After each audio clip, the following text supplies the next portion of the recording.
Ipinag-utos sa Department of Migrant Workers Secretary Hans Leo Kakdak ang suspensyon ng manning agency at ng may-ari ng barkong MV Minerva Craft matapos mabunyag na hindi sila nagsumite ng ulat sa DMW bago dumaan sa Gulf of Aden, isang lugar na kilala sa panganib ng mga pag-atake ng grupong Houthi. Si Charlight magbabalita. Aminado si DMW Secretary Hans Leo Kakdak na dismayado siya sa maling desisyon ng manning agency ng barkong sinakyan ng 12 Pinoy seafarer ng MV Minerva Craft.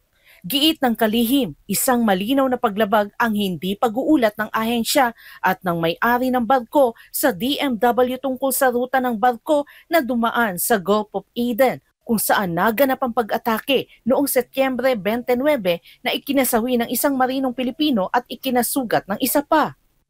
Yes, I've given the directive to suspend kasi wala na namang report. At again, it's a very disappointing and frustrating situation for us. Both the manning agency and the ship owner did not even bother to render a report. And Dagdag pa ni Kakdak, maaari namang sanang umiwas ang barko sa Gulf of Aden at dumaan sa Indian Ocean. Ngunit dahil sa mga kontrata at commercial na interes, napilitan silang tahakin ang mapanganib na ruta ng walang abiso sa DMW. Under the rules, yung right to refuse sailing, hindi na sundan according to the 11 survivors. Wala sa kanila man lang na tinanong kung gusto nilang dumaan doon sa Gulf of Aden. So all of this will come to pass and we will suspend the licensed manning agency and the ship owner accordingly.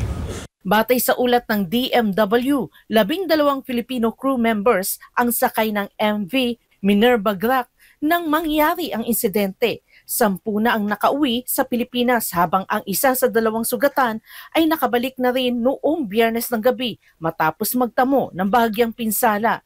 Sa kasamaang palad, nasawi naman ang isang marinong malubhang nasugatan sa pag-atake. Matatandaan, dumating si Secretary Kakdak sa Djibouti noong Oktubre 8 kasama ang pamilya ng nasawing marino, ang asawa at kapatid upang asikasuhin ang pag-uwi ng mga labi ng kanilang mahal sa buhay.